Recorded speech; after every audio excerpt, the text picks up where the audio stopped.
ಕಡಲೆ ಇರಲಿ, ಹಲಸಂದೆ ಬೀಜ, ಕಪ್ಪು ಕಡಲೆ ಅಥವಾ ಬಿಳಿ ಕಡಲೆ, ಎಲ್ಲವೂ ಸ್ವಾದಿಷ್ಟವಾಗುತ್ತೆ.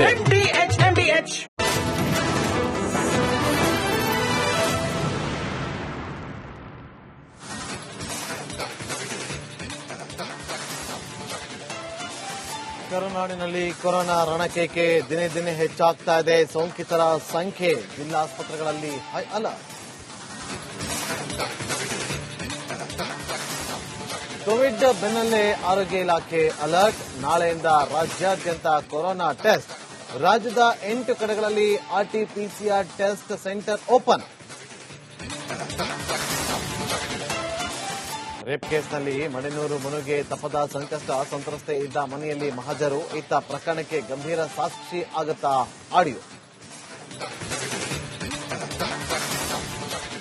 ಗ್ಯಾಂಗ್ ರೇಪ್ ಆರೋಪಿಗಳ ರೋಡ್ ಶೋ. ಪುಂಡಾಟ ಮಾಡಿದ್ದ ಮತ್ತಿಬ್ಬರು ಲಾಕ್. ರೋಡ್ ಶೋಗೆ ಬಳಸಿದ್ದ ವಾಹನವೂ ಸೀಲ್.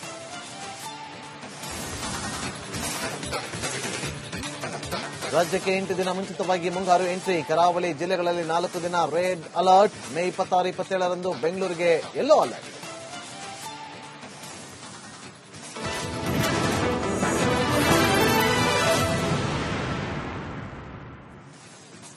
ನಮಸ್ಕಾರ, ನೀವು ನೋಡ್ತಾ ಇದ್ದೀರಾ ಎಕ್ಸ್ರೇ. ನಾನು ನಾಗೇಂದ್ರ ಬಾಬು.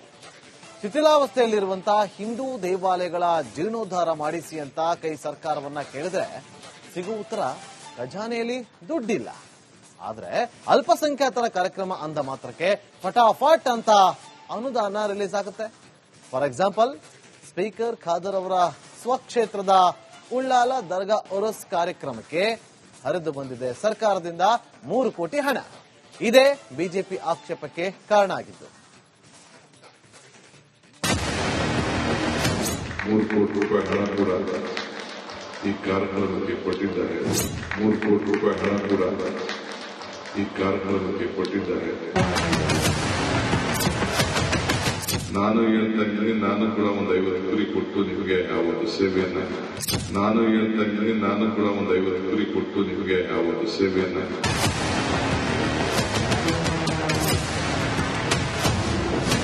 ಕಂಟಿನ್ಯೂ ಆದ ತುಷ್ಟೀಕರಣ ರಾಜಕಾರಣ. ಉಳ್ಳಾಲ ದರ್ಗಕ್ಕೆ 3 ಕೋಟಿ ರೂಪಾಯಿ ಹಣ. ಕೈ ತಾರತಮ್ಯದ ವಿರುದ್ಧ ಕಮಲ ವಾಗ್ಬಾಣ. ವೋಟ್ ಬ್ಯಾಂಕ್ ಪೊಲಿಟಿಕ್ಸ್ ಮನಸ್ಸಲ್ಲಿ ಇಟ್ಕೊಂಡು ಕೆಲಸ ಮಾಡ್ತಾ ಇದೆ ಸರ್ಕಾರ. ಮುಸಲ್ಮಾನರಿಗೆ ಕೊಡಬೇಡಿ, ಮತ್ತೊಬ್ಬರಿಗೆ ಕೊಡಬೇಡಿ ಅಂತ ಹೇಳ್ತಾ ಇಲ್ಲ. ನಮಗೂ ಸಹ ಕೊಡಿ, ಹಿಂದೂಗಳಿಗೆ ಸಹ ಕೊಡಿ ಅಂತ ಹೇಳ್ತಾರೆ. 1 ಪೈಸೆ ಅಲ್ಲ. ಇವರು ಮಂಗಳೂರಿಗೆ ಬರ್ತಾರೆ, ದೊಡ್ಡ ದೊಡ್ಡ ಭಾಷಣ ಮಾಡ್ತಾರೆ. ರಾಜ್ಯದಲ್ಲಿ ಪಂಚ ಗ್ಯಾರಂಟಿಗಳಿಗಾಗಿ ಹಣ ನೀರಿನಂತೆ ಖರ್ಚಾಗ್ತಾ ಇದೆ. ಅಭಿವೃದ್ಧಿಗೆ ನೆರವು ಕೇಳಿದ್ರೆ ಸರ್ಕಾರದ ಬೊಕ್ಕಸದಲ್ಲಿ ಕಾಸಿಲ್ಲ. ಆದರೆ ಅಲ್ಪಸಂಖ್ಯಾತರ ಮೂಗಿಗೆ ತುಪ್ಪ ಸವರೋದ್ರಲ್ಲಿ ಮಾತ್ರ ಹಿಂದೆ ಬಿದ್ದಿಲ್ಲ ರಾಜ್ಯ ಕಾಂಗ್ರೆಸ್ ಸರ್ಕಾರ. ಮುಸ್ಲಿಮರ ಓಲೈಕೆ ಬಗ್ಗೆ ಪ್ರತಿಪಕ್ಷಗಳು ಟೀಕಾಸ್ತ್ರ ಬಿಟ್ಟರು ಈ ಬಗ್ಗೆ ತಲೆಕೆಡಿಸಿಕೊಂಡಿಲ್ಲ ಕಾಂಗ್ರೆಸ್ ಸರ್ಕಾರ. ಇದಕ್ಕೆ ಲೇಟೆಸ್ಟ್ ಎಕ್ಸಾಂಪಲ್ ಮಂಗಳೂರು ಉಳ್ಳಾಲದಲ್ಲಿನ ದರ್ಗಾ ಉರೂಸ್ ಕಾರ್ಯಕ್ರಮಕ್ಕೆ ಕೊಟ್ಟಿರೋ 3 ಕೋಟಿ ರೂಪಾಯಿ ಅನುದಾನ.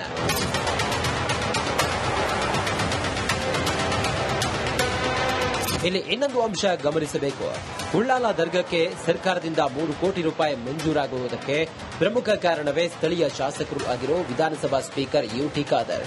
ತಮ್ಮ ಸ್ವಕ್ಷೇತ್ರದಲ್ಲಿ ನಡೆಯುತ್ತಿರೋ ದರ್ಗಾದ ಉರುಸ್ಗೆ ನೆರವು ಕೊಡಿ ಅಂತ ಖಾದರ್ ಕೇಳಿದ್ದೇ ತಡ ಧಾರಾಳತನವನ್ನ ಪ್ರದರ್ಶಿಸಿದ ಕೈ ಸರ್ಕಾರ. ಇಷ್ಟು ಮಾತ್ರವಲ್ಲ, ಇಲ್ಲಿ ಕಾರ್ಯಕ್ರಮಕ್ಕಾಗಮಿಸಿದ ಉಪಮುಖ್ಯಮಂತ್ರಿ ಡಿಕೆ ಶಿವಕುಮಾರ್ ತಮ್ಮ ಕೈನಿಂದ 50 ಕುರಿ ಕೊಡಿಸೋ ವಾಗ್ದಾನಗೈದು ಡಬಲ್ ತುಷ್ಟೀಕರಣ ನೀತಿಗೆ ಸಾಕ್ಷಿಯಾದರು. ನಮ್ಮ ಸರ್ಕಾರ ಕೂಡ ಈಗಾಗಲೇ ನಮ್ಮ ಸ್ಪೀಕರ್ ಅವರ ಬೇಡಿಕೆಯನ್ನು ಗಮನಿಸಿ ಸುಮಾರು 3 ಕೋಟಿ ರೂಪಾಯಿ ಹಣವನ್ನು ಕೂಡ 3 ಕೋಟಿ ರೂಪಾಯಿ ಹಣ ಕೂಡ ಈ ಕಾರ್ಯಕ್ರಮಕ್ಕೆ ಕೊಟ್ಟಿದ್ದಾರೆ. ಬಹಳ ಭಕ್ತಿಪೂರ್ವಕವಾಗಿ ಇಲ್ಲಿ ಕುರಿಗಳನ್ನೆಲ್ಲ ಕೂಡ ಆರೈಕೆ ಮಾಡಿಕೊಂಡು ಕಟ್ಟಿ ಕಡದಿ ತಮಗೆ ಪ್ರಸಾದ ಸ್ವೀಕಾರ ಮಾಡುವಂತ ಅವಕಾಶ, 100 ಜನ ಸೇವೆ ಮಾಡ್ತಾರೆ ಅಂತ ಹೇಳಿ ನಮ್ಮ ಖಾದರ್ ಅವರ ಸಹೋದರ ನನಗೆ ತಿಳಿಸಿದ್ರು. ನಾನು ಹೇಳ್ತಾ ಇದ್ದೀನಿ, ನಾನು ಕೂಡ ಒಂದು 50 ಕುರಿ ಕೊಟ್ಟು ನಿಮಗೆ ಆ ಒಂದು ಸೇವೆಯನ್ನ ಮಾಡಲಿಕ್ಕೆ ಒಂದು ಅವಕಾಶ ಮಾಡಿಕೊಡ್ತೀನಿ ಅಂತ ಹೇಳಿ ನನಗೆ ತಿಳಿಸಲಿಕ್ಕೆ ಬಹಳ ಸಂತೋಷ ಆಗ್ತಿದೆ. ಮೊದಲೇ ಕರಾವಳಿ ಅಂದ್ರೆ ಧರ್ಮ ಸೂಕ್ಷ್ಮತೆ ಹೊಂದಿದ ಪ್ರದೇಶ. ಇಲ್ಲಿ ಕಾಂಗ್ರೆಸ್ ಸರ್ಕಾರದ ತಾರತಮ್ಯ ನೀತಿ ವಿರುದ್ಧ ದನಿ ದೊಡ್ಡದಾಗಿಸಿದೆ ಬಿಜೆಪಿ. ಯಾಕಂದ್ರೆ ಹಿಂದೂಗಳ ಬ್ರಹ್ಮ ಕಲಶೋತ್ಸವ ಕಾರ್ಯಕ್ರಮಗಳು ಜಿಲ್ಲೆಯಾದ್ಯಂತ ನಡೆದಿವೆ. ಇದಕ್ಕೆ ದೊಡ್ಡ ಮೊತ್ತದ ಹಣ ವ್ಯಯ ಆಗ್ತಿದ್ರು. ಈ ಕಡೆ ನೆರವು ಕೊಡಬೇಕೆಂಬ ಸ್ವಲ್ಪ ಮುತುವರ್ಜಿಯೂ ಕೈ ಸರ್ಕಾರಕ್ಕಿಲ್ಲ. ಹಿಂದೂಗಳ ಸಮಾರಂಭಗಳಿಗೆ ಕೊಡಲು ದುಡ್ಡಿಲ್ಲ ಅನ್ನೋ ಸರ್ಕಾರ ಮುಸ್ಲಿಮರ ದರ್ಗಾ ಕಾರ್ಯಕ್ರಮಕ್ಕೆ ಮಾತ್ರ ಯಾವುದೇ ಹಿಂಜರಿಕೆ ಇಲ್ಲದೆ 3 ಕೋಟಿ ರೂಪಾಯಿ ಅನುದಾನ ಕೊಟ್ಟಿದೆ. ಇದೇ ಈಗ ಬಿಜೆಪಿ ಶಾಸಕರ ಆಕ್ರೋಶಕ್ಕೆ ಕಾರಣವಾಗಿದ್ದು. ಕಾಂಟ್ರಾಕ್ಟ್ ಹತ್ರ ನಾವು ಮಾತಾಡಿದ್ರೆ ಹಿಂದೆಲ್ಲ ಕಾಂಪಿಟೇಷನ್ ಅಲ್ಲಿ ಬರ್ತಾ ಇದ್ವಿ. ಈಗ ಪುನಃ 4% ಅನ್ನ ಮುಸಲ್ಮಾನರಿಗೆ ಮಾತನ್ನುವಂಥದ್ದನ್ನ ಮಾಡಿ ಟೋಟಲ್ ಆಗಿ ವೋಟ್ ಬ್ಯಾಂಕ್ ಪೊಲಿಟಿಕ್ಸ್ ನ ಮನಸ್ಸಲ್ಲಿ ಇಟ್ಕೊಂಡು ಕೆಲಸ ಮಾಡ್ತಾ ಇದೆ ಸರ್ಕಾರ ವಿನ ಬೇರೆ ಏನಾಗ್ತಾ ಇಲ್ಲ. 5 ಲಕ್ಷ 10 ಲಕ್ಷ ಆಚೆ ಈಚೆ ಮಾಡಿ ಕಾಂಟ್ರಾಕ್ಟರ್ ಕೈ ಕಾಲು ಹಿಡಿದು ನೋಡಪ್ಪ ಈಗ ಮಾಡಿಕೊಡು, ಮುಂದಕ್ಕೆ ಏನಾದರೂ ವ್ಯವಸ್ಥೆ ಮಾಡ್ತೇವೆ, ನಮ್ಮ ಫಂಡ್ ಬಂದು ಕೊಡ್ತೇವೆ ಅನ್ನುವಂತ ಪರಿಸ್ಥಿತಿ ಇದೆ. ಆದ್ರೆ ನೀವು ಬೇರೆ ಕಡೆ ನಾವು ಯಾರಿಗೆ ಕೊಡಬೇಡಿ ಅಂತ ಹೇಳ್ತಾ ಇಲ್ಲ. ನೀವು ಮುಸಲ್ಮಾನರಿಗೆ ಕೊಡಬೇಡಿ, ಮತ್ತೊಬ್ಬರಿಗೆ ಕೊಡಬೇಡಿ ಅಂತ ಹೇಳ್ತಾ ಇಲ್ಲ. ಅವ್ರಿಗೆ ಕೊಟ್ಟಿದ್ದಾಗೆ ಇವ್ರಿಗೆ ಸಹ ಕೊಡಿ. ಒಂದೇ ಒಂದು ಬ್ರಹ್ಮಕಲಶೋತ್ಸವ ಎಷ್ಟು ಖರ್ಚಾಗ್ತದೆ? ತುಂಬಾ ಖರ್ಚಾಗ್ತದೆ. ಒಂದು ಬ್ರಹ್ಮಕಲಶ ಮಾಡಲಿಕ್ಕೆ ಅದ ಖರ್ಚಿದೆ.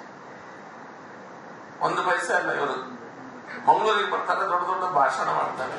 ಕಾಂಗ್ರೆಸ್ ಸರ್ಕಾರದಲ್ಲಿ ಅಲ್ಪಸಂಖ್ಯಾತರ ಓಲೈಸಿಕೊಳ್ಳುವ ನಡೆ ಇವತ್ತು ನಿನ್ನೆಯದೇನಲ್ಲ. ಈಗಿನ ಸಂಕಷ್ಟದ ಸಂದರ್ಭದಲ್ಲೂ ಅಲ್ಪಸಂಖ್ಯಾತರ ತುಷ್ಟೀಕರಣಕ್ಕೆ ಹೊರಟಿದೆ ಕೈಪಡೆ. ಕರಾವಳಿಯಲ್ಲೇ ಅಭಿವೃದ್ಧಿ ಕಾಣದ ಜೀರ್ಣೋದ್ಧಾರ ಅಗತ್ಯವಿರೋ ಅದೆಷ್ಟೋ ಹಿಂದೂ ದೇವಾಲಯಗಳಿವೆ. ಇವುಗಳತ್ತ ಅಪ್ಪಿತಪ್ಪಿಯೂ ಕಣ್ಣೆತ್ತಿ ನೋಡಿಲ್ಲ ಆಡಳಿತಾರೂಢ ಕಾಂಗ್ರೆಸ್ ಸರ್ಕಾರ. ಆದರೆ ಮುಸ್ಲಿಮರ ಕಾರ್ಯಕ್ರಮ ಅಂದ್ಕೂಡಲೇ ಅತ್ಯುತ್ಸಾಹದಿಂದ ಹಿಂದು ಮುಂದೆ ನೋಡದೆ ಹಣ ಬಿಡುಗಡೆ ಮಾಡುತ್ತಿದೆ ಅನ್ನೋ ಆರೋಪ ಬಿಜೆಪಿಯದ್ದು. ಕೈ ಅಧಿಕಾರಕ್ಕೇರಲು ಮುಸ್ಲಿಮರಷ್ಟೇ ಅಲ್ಲ, ಹಿಂದೂ ಮತಗಳು ಕಾರಣ. ಆದರೂ ಹಿಂದೂಗಳ ಬಗ್ಗೆ ಇಷ್ಟೊಂದು ನಿರ್ಲಕ್ಷ್ಯ ಯಾಕೆ ಅನ್ನೋದು ಕೇಸರಿ ವಲಯದಲ್ಲಿನ ಆಕ್ಷೇಪ. ಇದಕ್ಕೆ ಉತ್ತರ ಸಿಗೋ ಚಾನ್ಸಸ್ ಕಮ್ಮಿ.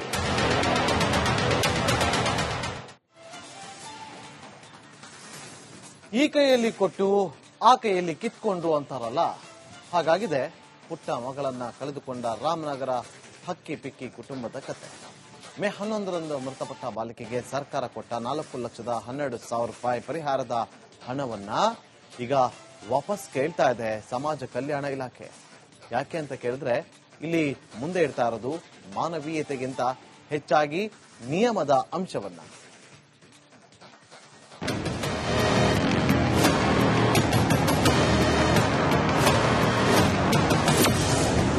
ಮಗಳು ಇಲ್ಲ, ಇತ್ತ ಪರಿಹಾರವೂ ಇಲ್ಲ. ಪರಿಹಾರ ಹಣ ಕೊಡಬೇಕಂತೆ ವಾಪಸ್.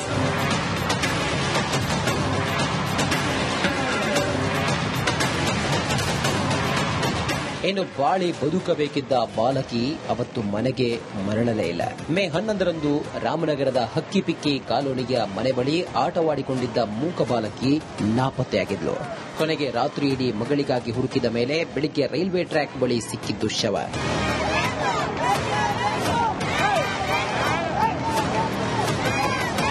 ಅರೆನಗ್ನ ಅವಸ್ಥೆಯಲ್ಲಿ ಬಾಲಕಿ ಮೃತದೇಹ ರೈಲ್ವೆ ಹಳಿ ಬಳಿ ಸಿಕ್ಕಾಗ ಮೇಲ್ನೋಟಕ್ಕೆ ಕಂಡು ಬಂದಿದ್ದು ಇದು ದೌರ್ಜನ್ಯದಿಂದಾಗಿ ಸಾವು ಅಂತ. ಅದರಂತೆ ಆಗ ನಡೆದಿದ್ದು ದೊಡ್ಡ ಹೋರಾಟ, ಪ್ರತಿಭಟನಾ ಮೆರವಣಿಗೆ.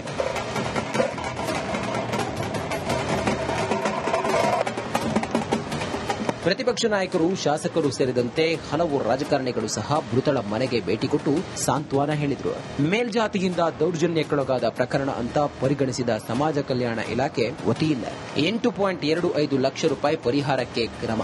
ಹಾಗೆ ಅಲ್ಲಿಗೆ ಆಗಮಿಸಿದ ಡಿಸಿಎಂ ಡಿಕೆ ಶಿವಕುಮಾರ್ ಕೂಡ ಮೃತಳ ಪೋಷಕರಿಗೆ ವಿತರಿಸಿದ್ದು ಅರ್ಧ ಹಣ ಮುಂಗಡ 4.12 ಲಕ್ಷ ರೂಪಾಯಿ ಚೆಕ್. ಅಲ್ಲಿವರೆಗೂ ನೋ ಪ್ರಾಬ್ಲಮ್. ಬಟ್ ಸಮಸ್ಯೆ ಶುರುವಾಗಿದ್ದು ಮೇ 17ರ ನಂತರ.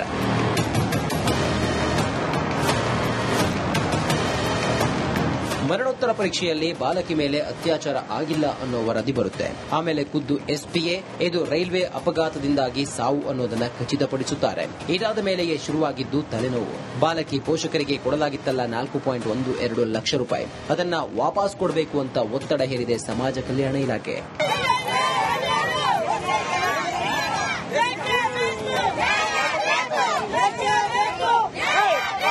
ಯಾಕಂದ್ರೆ ಬಾಲಕಿ ಮೇಲೆ ಮೇಲ್ವರ್ಗದಿಂದ ದೌರ್ಜನ್ಯ ಆಗಿದ್ರೆ ಮಾತ್ರ ಪರಿಹಾರ ಸಿಂಧು. ಆದರೆ ಪೊಲೀಸರು ಹಾಗೂ ವೈದ್ಯಕೀಯ ವರದಿ ಪ್ರಕಾರ ಬಾಲಕಿ ಮೇಲೆ ಯಾವುದೇ ದೌರ್ಜನ್ಯ ನಡೆದಿಲ್ಲ. ಅಲ್ಲದೆ ಇದೊಂದು ರೈಲ್ವೆ ಅಪಘಾತದಿಂದಾಗಿ ಸಾವು ಅನ್ನೋ ಅಂಶವನ್ನ ದೃಢಪಡಿಸಿದೆ ರೈಲ್ವೆ ಇಲಾಖೆ. ಹೀಗಾಗಿ ಈಗಾಗಲೇ ಕೊಟ್ಟಿರೋ 4.12 ಲಕ್ಷ ರೂಪಾಯಿ ಪರಿಹಾರ ಹಿಂಪಡೆಯೋಕೆ ಸಮಾಜ ಕಲ್ಯಾಣ ಇಲಾಖೆ ಮುಂದಾಗಿದೆ.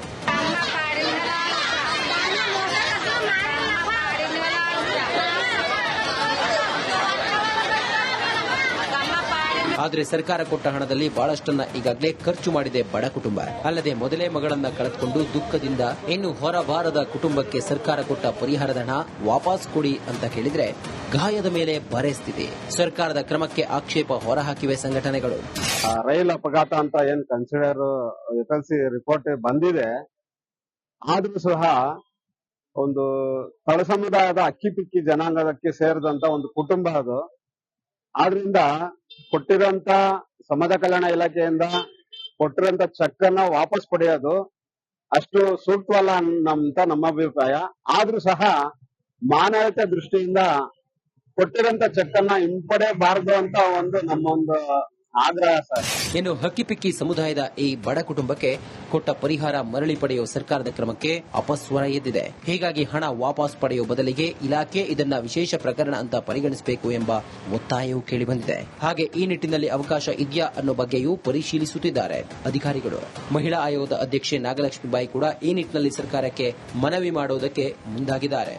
ಪರಿಹಾರ ಘೋಷಣೆ ಮಾಡಿದ್ಮೇಲೆ ಮೊದಲೇ ಅವರು ಅಕ್ಕಿಪಿಕ್ಕಿ ಜನಾಂಗ, ತಲೆ ಮೇಲೆ ಸೂರಿಲ್ದಿರೋರು, ಪರಿಹಾರ ವಾಪಸ್ ತಗೊಳ್ಳಲ್ಲ ಅಂತ ನಾನು ಅನ್ಕೊಳ್ತೇನೆ. ಬಟ್ ಆದ್ರೆ ತಗೊಳ್ಬಾರ್ದು, ಅವರಿಗೆ ಪರಿಹಾರ ಕೊಡಬೇಕು ಅಂತಾನೂ ಸಹ ನಾನು ಆಯೋಗದಿಂದ ಅವರಿಗೆ ಮತ್ತೆ ಮನವಿ ಪತ್ರವನ್ನ ಬರೀತೇನೆ. ಮತ್ತೆ ಆ ಕೊಡಿಸುವಲ್ಲಿ ಸಿಕ್ಕಿದ್ಯಾ ಇಲ್ವಾ, ಸಿಕ್ಕಿಲ್ಲ ಅಂದ್ರೆ ಎಷ್ಟು ದಿನದಲ್ಲಿ ಹೆಂಗೆ ಅದನ್ನು ಸಹ ಫಾಲೋ ಅಪ್ ಮಾಡಿ ಆ ಮನೆಯವರಿಗೆ ಕೊಡಿಸುವಂತ ಕೆಲಸವನ್ನ ನನ್ನ ಜೊತೆಲಿ ನಿಂತ್ಕೊಂಡು ಮಾಡ್ತೇನೆ. ಒಟ್ಟಾರೆ ಇನ್ನು ಎಳೆ ವಯಸ್ಸಿನ ಮೂಕ ಹಾಗೂ ಕಿವುಡ ಮಗಳನ್ನ ಕಳೆದುಕೊಂಡ ಕುಟುಂಬ ಇನ್ನು ಯಾತನೆಯಲ್ಲಿದೆ. ಈ ಟೈಮ್ನಲ್ಲಿ ತಂದೆ ತಾಯಿಗೆ ಧೈರ್ಯ ತುಂಬೋ ಬದಲು, ಕಣ್ಣೀರೊರೆಸೋ ಬದಲು ಕೊಟ್ಟ ಪರಿಹಾರ ವಾಪಸ್ ಪಡೆಯೋಕೆ ಹೋದ್ರೆ ಅದು ಖಂಡಿತ ಮಾನವೀಯತೆ ಅಲ್ಲ. ಆಳೋ ಸರ್ಕಾರಕ್ಕೆ ನೀತಿ ನಿಯಮದ ಜೊತೆ ಅಂತಃಕರಣವೂ ಅಗತ್ಯ.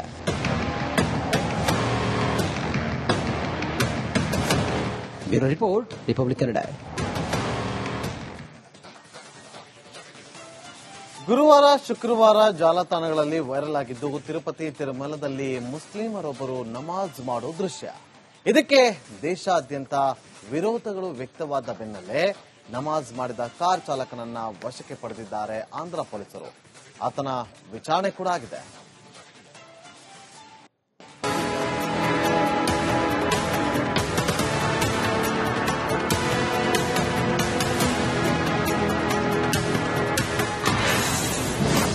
ತಿರುಮಲ ಧಾರ್ಮಿಕ ತಾಣದಲ್ಲೂ ನಮಾಜ್ ಮಾಡಿದಾತನಿಗೆ ಖಾಕಿ ವಿಚಾರಣೆ. ತಿರುಮಲ ತಿರುಪತಿ ಅಂದ್ರೆ ಇದು ಹಿಂದೂಗಳ ಅತಿ ದೊಡ್ಡ ಶ್ರದ್ಧಾ ಕೇಂದ್ರ. ಬಹುಶಃ ಇಡೀ ವಿಶ್ವದಲ್ಲೇ ಅತಿ ಹೆಚ್ಚು ಹಿಂದೂಗಳು ಭೇಟಿ ಕೊಡೋ ದೇವಸ್ಥಾನ ತಿರುಪತಿ ವೆಂಕಟೇಶ್ವರ ಸ್ವಾಮಿ ದೇಗುಲ. ಇಲ್ಲಿ ಭಕ್ತರು ಬೇಡಿದ ವರ ಕರುಣಿಸೋ ವರಪ್ರದಾಯಕ ತಿಮ್ಮಪ್ಪ ಅನ್ನೋದು ಅನಾದಿ ಕಾಲದಿಂದಲೂ ಭಕ್ತರಲ್ಲಿ ನೆಲೆಯೂರಿರೋ ನಂಬಿಕೆ. ಹಿಂದೂಗಳ ತೀರ್ಥಸ್ಥಳ ತಿರುಮಲದಲ್ಲಿ ಈ ಹಿಂದೆ ಕ್ರೈಸ್ತ ಧರ್ಮ ಪ್ರಚಾರದಿಂದ ಎದ್ದಿತ್ತು ವಿವಾದ. ಇದೀಗ ಮುಸ್ಲಿಂ ಚಾಲಕನೊಬ್ಬ ತಿರುಮಲದ ಪುರೋಹಿತ ಸಂಗಮ ಪ್ರದೇಶದಲ್ಲಿ ನಮಾಜ್ ನಡೆಸಿರೋ ಅಂಶ ಕಂಡುಬಂದಿದೆ ತಡ ಭುಗಿಲದಿದ್ದು ವಿವಾದ. ಈ ಸಂಬಂಧ ವೈರಲ್ ಆದ ನಮಾಜ್ ವಿಡಿಯೋ ಆಂಧ್ರಪ್ರದೇಶ, ತೆಲಂಗಾಣ ಮಾತ್ರವಲ್ಲ ದೇಶಾದ್ಯಂತ ಸೌಂಡ್ ಮಾಡಿದೆ. ರಾಜಕೀಯ ಕೆಸರೆರಚಾಟಕ್ಕೂ ಕಾರಣವಾಗಿದೆ ಈ ವಿಡಿಯೋ. ಹಾಗೆ ನೋಡಿದ್ರೆ ಆಂಧ್ರಪ್ರದೇಶ ಹಿಂದೂ ಧಾರ್ಮಿಕ ಸಂಸ್ಥೆ ಮತ್ತು ದತ್ತಿ ಕಾಯ್ದೆಯಡಿ ಹಿಂದೂ ಧರ್ಮಕ್ಕೆ ಸಂಬಂಧಪಟ್ಟದ ಯಾವುದೇ ಧಾರ್ಮಿಕ ವಿಧಿಗಳನ್ನ ತಿರುಮಲ ಬೆಟ್ಟದಲ್ಲಿ ನಡೆಸುವಂತಿಲ್ಲ. ಇದನ್ನೇ ಅಸ್ತ್ರವನ್ನಾಗಿಸಿದ ವೈಎಸ್ಆರ್ಪಿ ಚಂದ್ರಬಾಬು ನಾಯ್ಡು ಸರ್ಕಾರದ ವಿರುದ್ಧ ವಾಗ್ದಾಳಿ ನಡೆಸಿದೆ. ನಾಯ್ಡು ಆಡಳಿತದಲ್ಲಿ ಧಾರ್ಮಿಕ ಪಾವಿತ್ರ್ಯತೆಗೆ ಧಕ್ಕೆ ಉಂಟಾಗ್ತಿದೆ ಅಂತ ಕಿಡಿಕಾರಿದ್ದಾರೆ ವೈಎಸ್ಆರ್ಪಿ ನಾಯಕರು. ಇನ್ನ ಬಿಜೆಪಿ ಪ್ರಕಾರ ಇಲ್ಲಿ ಬೇಕಂತಲೇ ವಿವಾದ ಸೃಷ್ಟಿಸೋ ಕೆಲಸ ಆಗಿದೆ. ಕೊನೆಗೂ ಆ ಮುಸ್ಲಿಂ ಕಾರು ಚಾಲಕ ಪತ್ತೆ.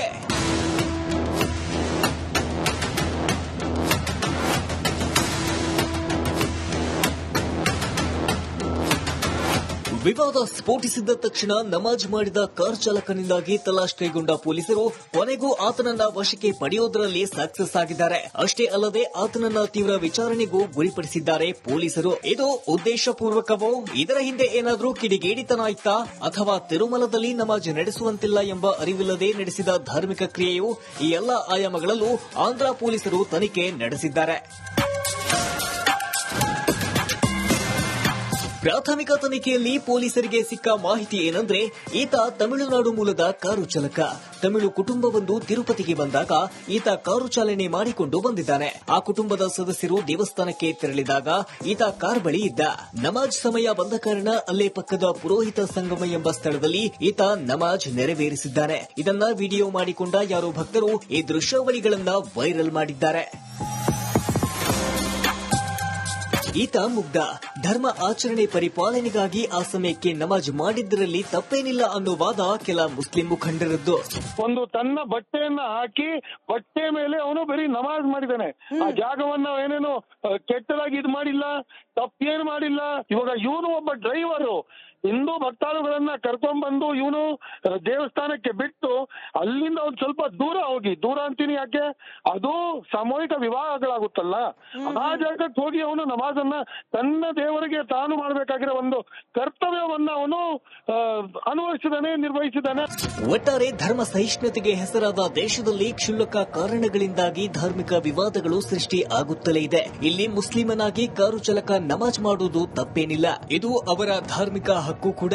ಆದ್ರೆ ಹಿಂದೂ ಶ್ರದ್ಧಾ ಕೇಂದ್ರದೊಳಗೆ ಈ ರೀತಿ ಮಾಡಿದ್ದು ಸರಿನಾ ಅನ್ನೋ ಪ್ರಶ್ನೆ ಹಿಂದೂ ಸಂಘಟನೆಗಳದ್ದು. ಹಿಂದೂ ಧಾರ್ಮಿಕ ಕೇಂದ್ರದಲ್ಲಿರೋ ನಿಯಮಗಳನ್ನ ಪಾಲಿಸಬೇಕಲ್ವಾ ಅನ್ನೋ ಪ್ರಶ್ನೆ ಇವರದ್ದು.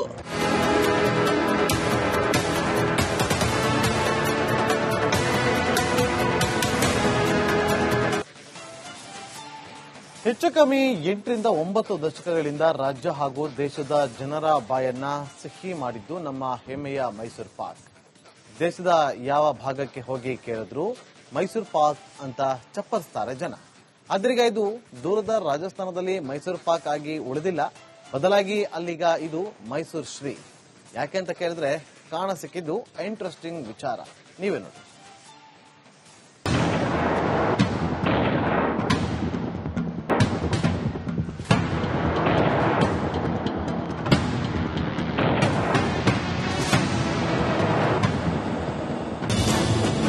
ಪಾಕ್ ಕಂಡ್ರೆ ಭಾರತೀಯರು ಬಸ್ ಬಸ್.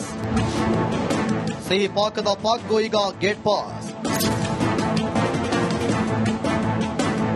ಏಪ್ರಿಲ್ 22ರ ಪಹಲ್ಗಾಮ್ ನರಮೇಧದ ಬಳಿಕ ಪಾಕ್ಗೆ ತಕ್ಕ ಪಾಠ ಕಲಿಸಿದೆ ಭಾರತ. ಒಂದೊಮ್ಮೆ ಕದನ ವಿರಾಮ ಘೋಷಿಸದೆ ಯುದ್ಧ ಕಂಟಿನ್ಯೂ ಆಗಿದ್ರೆ ಇಷ್ಟೊತ್ತಿಗೆ ಪಾಕಿಸ್ತಾನ ನಿರ್ನಾಮ ಆಗ್ತಿತ್ತೇನೋ ಅನ್ನೋ ಊಹೆ ಬಹಳಷ್ಟು ಭಾರತೀಯರದ್ದು.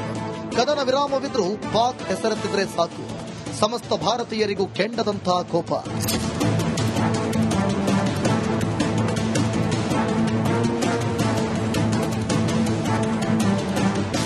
ಈಗ ಪಾಕ್ ವಿರುದ್ಧ ಯಾವ ಪರಿ ಆಕ್ರೋಶ ಇದೆ ಅನ್ನೋದಕ್ಕೆ ಲೇಟೆಸ್ಟ್ ಎಕ್ಸಾಂಪಲ್ ನಮ್ಮ ಸಂಸ್ಕೃತಿಯಲ್ಲಿ ಮಹತ್ತರ ಸ್ಥಾನ ಪಡೆದಿರುವ ಸಿಹಿ ಪಾಕ್ಗಳ ಹೆಸರನ್ನೇ ಬದಲಿಸುವಷ್ಟು ವ್ಯಗ್ರತೆ ನಮ್ಮ ದೇಶವಾಸಿಗಳಿಗಿದೆ.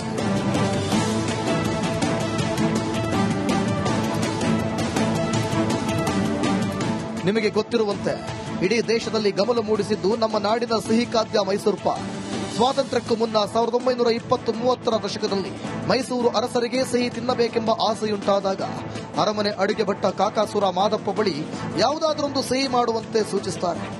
ಆಗ ಮಾದಪ್ಪ ಏನಾದ್ರೂ ಒಂದು ಹೊಸ ಸಿಹಿ ಮಾಡಬೇಕೆಂದು ಹೊಸದಾಗಿ ಒಂದು ಪಾಕ ತಯಾರಿಸಿ ಕೊಡುತ್ತಾರೆ. ಬೆಲ್ಲ ಕಡಲೆ ಹಿಟ್ಟನ್ನ ಕುದಿಸಿ ತುಪ್ಪ ಸೇರಿಸಿ ರೆಡಿಯಾಗುತ್ತೆ ಹೊಸ ಸಿಹಿ ಪಾಕ. ಅರ್ಥ ಮಾಡಿಕೊಳ್ಳಬೇಕಾದ ಸಂಗತಿ ಅಂದ್ರೆ ಪಾಕ ಅಂದ್ರೆ ಬೆಲ್ಲ ಅಥವಾ ಸಕ್ಕರೆ ಮಿಶ್ರಣವಾಗಿ ಕುದಿಸಿ ತಯಾರಿಸಲಾದ ದ್ರವ ಅಥವಾ ಪಾಕ. ಈ ಸಿಹಿ ಪಾಕದ ಸ್ವಾದಕ್ಕೆ ಮನಸೋತ ಮಹಾರಾಜರು ಇದಕ್ಕೆ ಹೊಸ ಹೆಸರಿಡುತ್ತಾರೆ. ಅದೇ ರುಚಿ ಸಿಹಿ ಖಾದ್ಯ ಮೈಸೂರು ಪಾಕ. ಆದ್ರೆ ಕಾಲ ಬದಲಾದಂತೆ ಜನರು ಆಡು ಮಾತಿನಲ್ಲಿ ಮೈಸೂರು ಪಾಕ ಹೋಗಿ ಮೈಸೂರು ಪಾಕ್ ಆಗಿದೆ. ಇದರರ್ಥ ಪಾಕವೇ ಹೊರತು ಪಾಕ್ ಅಲ್ಲ ಬಿಡಿ. ಆದ್ರೂ ನೆರೆ ರಾಷ್ಟ್ರ ಪಾಕ್ ಮೇಲಿನ ಆಕ್ರೋಶ ಯಾವ ಪರಿ ಎಫೆಕ್ಟ್ ಬೀರಿದೆ ಅಂದ್ರೆ ಈ ಮೈಸೂರು ಪಾಕ್ ಅನ್ನು ಸಹ ಬದಲಿಸಿದ್ದಾರೆ ರಾಜಸ್ಥಾನದ ಜೈಪುರದ ಮಿಠಾಯಿ ವ್ಯಾಪಾರಿಗಳು. ಮೈಸೂರು ಪಾಕ್ ಬದಲು ಮೈಸೂರು ಶ್ರೀ ಅಂತಾಗಿದೆ ಹೊಸ ನಾಮಕರಣ. ಇಲ್ಲಿ ಮೈಸೂರು ಪಾಕ ಮಾತ್ರವಲ್ಲ, ಇನ್ನು ಹಲವಾರು ಪಾಕಗಳಿಗೂ ಬದಲಾಗಿದೆ ಮೂಲ ಹೆಸರು. ಮೋತಿ ಪಾಕ್, ಮೋತಿ ಶ್ರೀ, ಆಮ್ ಪಾಕ್ ಆಮ್ ಶ್ರೀ, ಗೋಂದ್ ಪಾಕ್ ಗೋಂದ್ ಶ್ರೀ, ಹೀಗೆ ಪಾಕದಿಂದ ಅಂತ್ಯವಾಗುವ ಎಲ್ಲಾ ಖಾದ್ಯ ಮಿಠಾಯಿಗಳಿಗೂ ಪಾಕ್ ಬದಲು ಶ್ರೀ ಅನ್ನೋ ಹೆಸರನ್ನ ಸೇರಿಸಲಾಗಿದೆ. जहां हमारी सरहद पे भारत के जवान दिन रात लड़ रहे थे हमारी रक्षा के लिए, तो ये पाक शब्द हमें मिठाई में उचित नहीं लगा और वहीं से हमने सोचा कि हम नाम, जहां हमारी मिठाइयों में स्वर्ण भस्म पाक, चांदी भस्म पाक, मोती पाक, मैसूर पाक, इस तरह के नाम थे, तो हमें लगा ये पाक शब्द को हटाया जाए. ಒಟ್ಟಾರೆ ಪಾಕ್ ಮೇಲಿನ ದ್ವೇಷಕ್ಕೆ ತಮ್ಮ ಮೂಲ ಸಂಸ್ಕೃತಿ ಹೆಸರನ್ನ ಕಳೆದುಕೊಳ್ಳುತ್ತವೆ ಸಿಹಿ ಉಣಿಸೋ ಪಾಕ್ಗಳು. ಇಲ್ಲಿ ಗಮನಿಸಬೇಕಾದ ಅಂಶ ಅಂದ್ರೆ ಇಲ್ಲಿ ನಾವು ಪಾಕ್ ಅಂತ ಕರೆಯಲ್ಪಡೋ ಸಿಹಿ ಮೂಲ ಹೆಸರೇ ಪಾಕ. ಇಲ್ಲಿ ಪಾಕ್ ಅಂತ ಕರೆಯೋದೇ ತಪ್ಪು. ಪಾಕದಲ್ಲಿ ನಮ್ಮ ದೇಸಿ ಸಂಪ್ರದಾಯದ ಜೊತೆಗೆ ಸಂವೇದನೆ ಅಡಗಿದೆ. ಹೀಗಿರುವಾಗ ಪಾಕ್ ಬದಲು ಪಾಕ ಅಂತ ಪೂರ್ಣ ಹೆಸರನ್ನ ಕರೆಯೋ ಮೂಲಕ ಮೂಲ ಸ್ವಾದವನ್ನ, ಮೂಲ ಸೊಗಡನ್ನ ಉಳಿಸಿಕೊಳ್ಳಬಹುದಿತ್ತೇನು? ಪಾಕ ಅಂದ್ರೂ ಒಂಥರ ನಮ್ಮ ಸಂಸ್ಕೃತಿ ಸಂರಕ್ಷಿಸೋ ದೇಶಭಕ್ತಿಯೇ ಅಲ್ವೇ?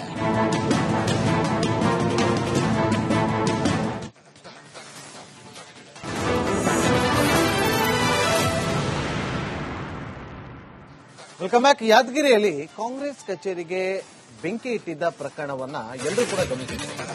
ಈಗ ಆ ಕೇಸ್ನಲ್ಲಿ ಟ್ವಿಸ್ಟ್ ಸಿಕ್ಕಿದೆ. ಕಾಂಗ್ರೆಸ್ ಕಾರ್ಯಕರ್ತರಿಂದಲೇ ಕಚೇರಿಗೆ ಬೆಂಕಿ ಹಾಕಲಾಗಿದೆ. ಮಹಿಳಾ ಘಟಕದ ಅಧ್ಯಕ್ಷೆ ಬದಲಾವಣೆಯೇ ಕಾರಣ ಅಂತ ಹೇಳಲಾಗ್ತಾ ಇದೆ.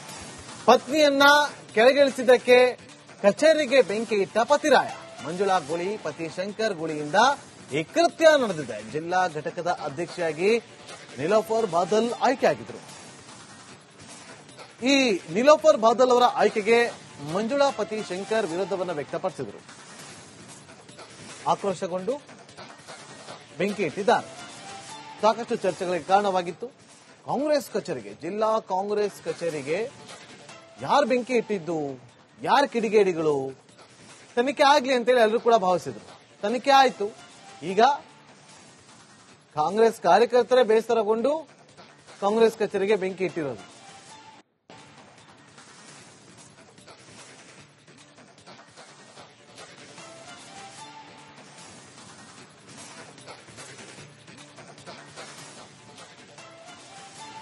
ಇದಾಗಿತ್ತು ಈ ಕ್ಷಣದವರೆಗಿನ ಪ್ರಮುಖ ಸುದ್ದಿ. ನೋಡ್ತಾ ಇರಿ ರಿಪಬ್ಲಿಕ್ ಕನ್ನಡ, ಇದು ನಿಮ್ಮ ಧ್ವನಿ. ಈಗ ಬ್ರೇಕ್ ಆದ್ಮೇಲೆ ಮುಂದಿನ ಭಾಗದಲ್ಲಿ ನಿರೀಕ್ಷಿಸಿ. ಕೊರೋನಾ ಕೇಕೆ ಜನರೇ ಜೋಕ್ ಹೇಳ್ತೀವಿ. ಬ್ರೇಕ್ ಆದ್ಮೇಲೆ